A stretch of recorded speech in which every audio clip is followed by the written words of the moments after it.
मेरा जो है कंगना जी से कोई पर्सनल कंसर्न नहीं है और मैं जो है मुद्दों पे बात करना चाहता हूँ कंगना जी से, पूरी महिला का सम्मान करते हुए और पूरी मानवता, इंसानियत और सबके हक अधिकार की फीलिंग्स का सम्मान करते हुए और उनके विचारों का कद्र करते हुए। उन्होंने कहा कि जो मॉडर्न इंडियन हैं वो जाति को नहीं मानते हैं, यानी आधुनिक भारत में जातिवाद नहीं है, ये कंगना जी का कहना है। और आपको 3 दिन पहले की खबर आई होगी, उड़ीसा के ढेकनौल में सिर्फ एक 15 साल की बच्ची थी, वो सवर्णों के घर से एक फूल तोड़ ली थी और उसकी वजह से 40 परिवारों को बेदखल कर दिया गया था। उत्तर प्रदेश के पूर्व मुख्यमंत्री, जो दुनिया का सबसे बड़ा सब डिवीज़न है उत्तर प्रदेश, माननीय अखिलेश यादव जी का आवास गंगा जल से धुला जाता है। माननीय राष्ट्रपति जो हैं रामनाथ कोविंद जी, वो जब जगन्नाथपुरी मंदिर में जाते हैं तो उनको साथ पुजारी जो है धक्का मार के उनको धक्का देता है, बाकायदा उन्होंने नाराज़गी जताई थी। मैं सिर्फ बताने की कोशिश कर रहा हूँ कि जातिवाद ख़त्म नहीं हुआ है। अगर आप नेशनल क्राइम रिकॉर्ड ब्यूरो का डाटा देखिए और जो हम महसूस करते हैं अगर आप वो देखिए तो दोनों में फ़र्क आएगा। 2 शब्द है, एक है सहानुभूति और एक होता है स्वानुभूति। तो कंगना रनौत का जो हमारे प्रति सहानुभूति हो सकता है, इसलिए वो उस दर्द को महसूस नहीं कर पा रही हैं जो एक शेड्यूल कास्ट ट्राइब बैकवर्ड समाज का उस जाति दंश को जो झेलता है वो महसूस नहीं कर सकती हैं। उनका सहानुभूति हमारे प्रति हो सकता है, लेकिन जो स्वानुभूति होता है ना, वो सिर्फ वही फील करता है जो शोषित वंचित समाज से आता है। तो हम शोषित वंचित समाज से आते हैं और हमारे साथ रोज़ जाति भेदभाव होता है, हमारी समाज के साथ जाति भेदभाव होता है और हमारी माँ बहनों के साथ जाति भेदभाव होता है। यही वजह है हम कंगना से असहमत हैं और बाकायदा उनको डिबेट के लिए चैलेंज कर रहे हैं इस बात के लिए कि आइए हमारे और बीच में एक बातचीत होना चाहिए, ये खुल करके डिबेट होना चाहिए जातिवाद पर कि वास्तव में क्या भारत में जातिवाद है या नहीं है।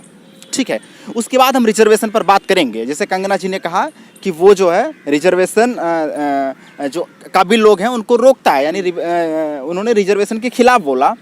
और ये वही कंगना रनौत हैं जो बहुत अच्छे से कहती हैं कि उनके पिताजी बिजनेसमैन हैं, उनके माता जो हैं वो एक टीचर हैं, उनके दादाजी IAS ऑफिसर हैं और उनके परदादाजी यानी ग्रेट ग्रैंडफादर जो हैं वो फ्रीडम फाइटर्स रहे हैं। इस वजह से कंगना रनौत को कोटा मिलता है, यानी कंगना रनौत खुद आरक्षण का लाभ उठा चुकी हैं। ठीक, प्री मेडिकल टेस्ट में उन्होंने बताया कि उनकी बहन के पास 3 डिग्री है, उनके भाई के पास 4 डिग्री है।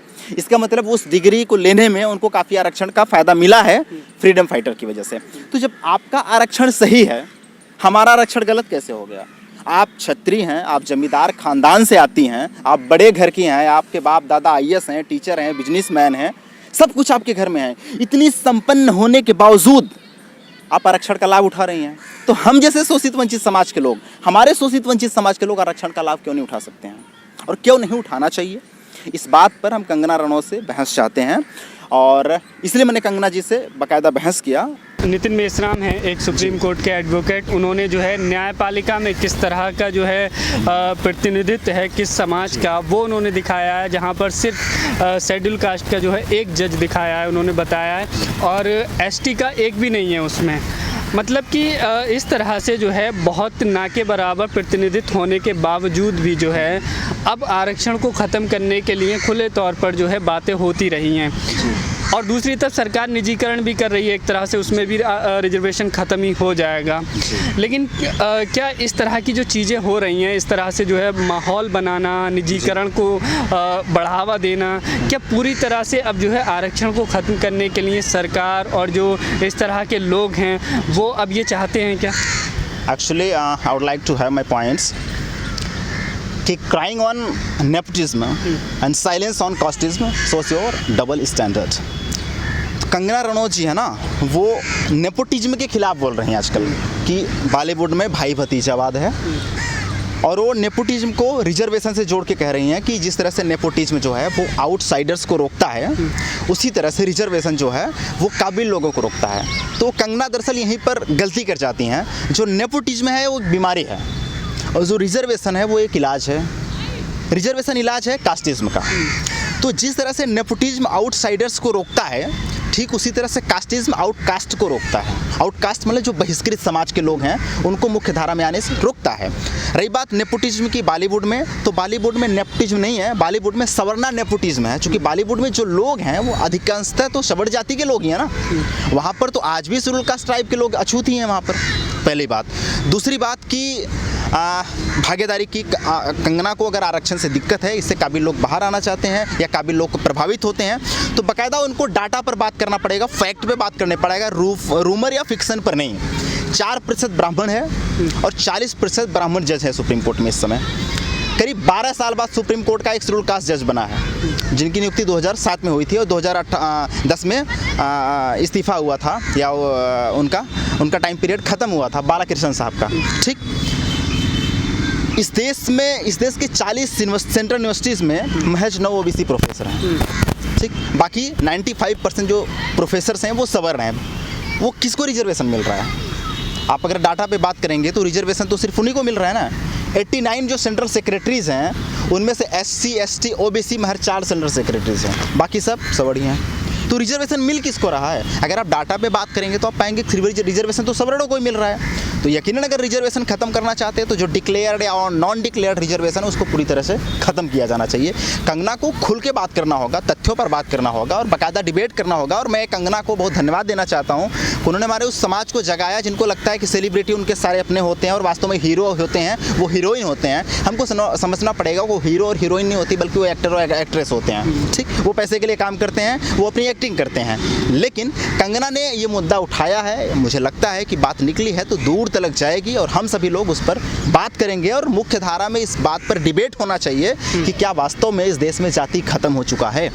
अगर खत्म हो चुका है तो रिजर्वेशन खत्म करो, लेकिन अगर जाति खत्म नहीं है तो भागीदारी के हिसाब से सबका बंटवारा होना चाहिए।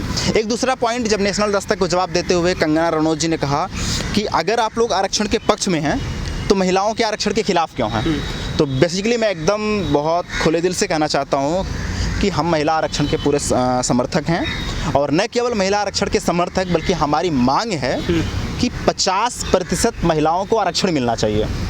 इस देश के सभी साधन संसाधन में, सभी सत्ता प्रतिष्ठान में, देवालय से लेकर न्यायालय तक में। ठीक, 50% महिलाओं की भागीदारी मिलनी चाहिए।